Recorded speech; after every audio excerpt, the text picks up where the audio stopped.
Hello guys, আমি Mamita. Welcome to my channel. আজকে আমাদের বাড়িতে আছে জন্মাষ্টমী পুজো, মানে আমাদের গোপু সোনার আজকে জন্মদিন। সেই কারণে আমাদের বাড়িতে পুজো আছে। সেই কারণে আজকে আমরা সকাল থেকে খুবই ব্যস্ত। এই গোপু সোনাকে আমাদের একটা এতে বসিয়ে দিয়েছি বেদিতে, আর একটা ঘটও বসেছি। আর এতক্ষণ আমরা করছিলাম পঞ্চপ্রদীপের ওই তুলো দিয়ে করছিলাম। আর এখন বোন ওই ফুলগুলো সাজাচ্ছে, আর আমি ধুনো মানে গুড়াচ্ছি, যেহেতু ধুনো চুড়ে ধুনো দিতে হবে। আর তো লোহার কিছু পাইনি বলে শাকটা দিয়ে গোড়াতে শুরু করে দিয়েছি। ওইগুলো করার পরেই এখন আমি চলে আসি আমাদের যা যা রান্না হয়েছিল, মানে গোপু সোনার জন্য সেই জিনিসগুলো সাজাতে ফুল দিয়ে। আর ফুল দিয়ে সাজাতে কিন্তু খুবই সুন্দর দেখতে লাগে, আর সেই জন্য আমার খুব ইচ্ছে হচ্ছিল। সেই জন্য আমি চলে এসেছি ফুল দিয়ে সাজানোর জন্য। ওইদিকে মা তালের জিনিস করেছে, সুজি করেছে, নারকেল নাড়ু করেছে, সেইগুলোকেও ফুল দিয়ে একটুখানি ডিজাইন করে নিলাম।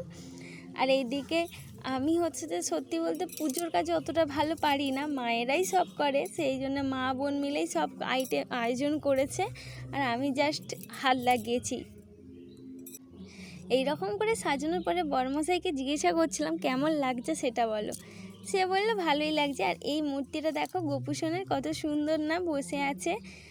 আর দেখো আমাদের গোপু সোনার জন্য কী কী রান্না করা হয়েছে। ওইদিকে তাল ফুলুরি, তালের লুচি, আলু ভাজা, সিমুই, আর গোপুর পছন্দ মতো নারকেল নাড়ু, ওটা মা বানিয়েছে নারকেল নাড়ুটা। আর এদিকে বামন ঠাকুর পুজো করতে চলে এসছে তোমাদের সাথে বকতে বকতে।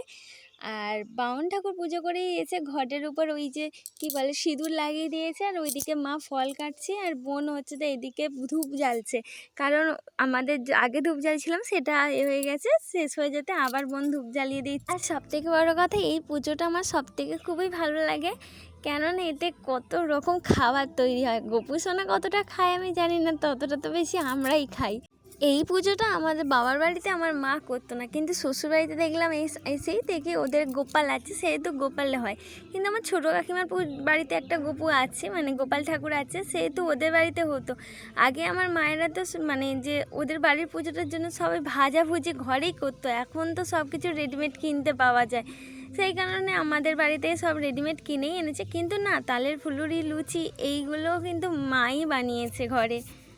আর কার কার বাড়িতে এইবারে জন্মাষ্টমী হয়েছে অবশ্যই কমেন্ট করে জানাবে। আর আমাদের গোপু সোনাকে কেমন লাগছে সেটাও কিন্তু বলতে ভুলবে না। আর এইদিকে ঠাকুরমশাই, মানে বামন ঠাকুরমশাই, উনি এখন আরতি করার জন্য পঞ্চপ্রদীপ জ্বালিয়ে নিচ্ছে। আর এরপরে আরতি শুরু হয়ে যায়, বামন ঠাকুর আরতি শুরু করে দেয়। আর হ্যাঁ, সত্যি বলতে এই পুজোটার জন্য আমি একটা স্পেশাল রান্না করেছি, সেটা হলো হচ্ছে তালের ক্ষীর। তবে আমি কিন্তু রান্না বান্না ভালো পারি না। আজকে আমার খুবই ইচ্ছা করছিল যে গোপু সোনার জন্য আমি তাল ক্ষীর বানাবো।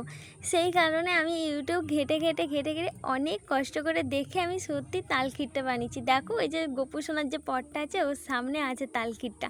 খেতে কতটা ভালো হবে জানি না, গোপু সোনার জন্য আমার খুব ইচ্ছা করেছে বলেই বানিয়েছি। আর এখন মা আর বোন মিলে দিচ্ছে পুষ্পাঞ্জলি, কারণ ওরা সকাল থেকে না খেয়েই ছিল, যেহেতু সন্ধ্যাবেলা পুজো। আর আগের দিনকেও নিরামিষ খেয়েছিল। ওরা নাকি এরকম পুষ্পাঞ্জলি দেয়, কিন্তু আমার পক্ষে না এই না খেয়ে থাকাটা সম্ভব হয় না। আমি এতটাই পটুক, আমি খেয়ে নিই। সেই জন্য মা আর বোনই উপোস করে। আর সত্যি বলতে আমাকে কেউ উপোস করতে দেয়ও না, কারণ আমি এতটা পরিমাণে খিদে পাই, মানে আমি না খেয়ে থাকতে পারি না, মাথা ব্যথা ঘোরে বলে। আর দেখো এরা অনায়াসে কি সুন্দর রয়ে যায় না খেয়ে। যাই হোক, ওদের পুষ্পাঞ্জলি দেওয়া হচ্ছে। আর এইদিকে আমি ধুনো দিচ্ছিলাম, ধুনো ছুঁড়ে, কারণ ধুনোটা নিভে যাচ্ছিলো। আর মায়ের পঞ্চপ্রদীপের আগুন তাপ নিতে এসছে, বলছে একটু নাও, সেহেতু আমি নিচ্ছি। আর বর্মশাই পাশে শুয়েই ছিল, মানে বসেছিল। দেখো আমাদের পুজো হয়ে যায়, এই হচ্ছে পুজো শেষ কমপ্লিট। তারপরে মা এখন বসে আছে, কারণ ওই আগুনটা যতক্ষণ না নেবে কিছু করতে পারবে না। আর সত্যি বলতে পুজো আজাতে এই ধুনোর গন্ধটা তো আমার খুবই সুন্দর লাগে, মনে হয় যেন ঠাকুর সত্যিই আমার বাড়িতে এসছে। তো যাই হোক, তোমাদের সাথে বকতে বকতে পুজো তো কমপ্লিট হয়ে গেছে। আজকের ভিডিওটা এই পর্যন্ত, দেখা হবে নেক্সট ব্লগে। আজকের মতো টাটা, বাই বাই।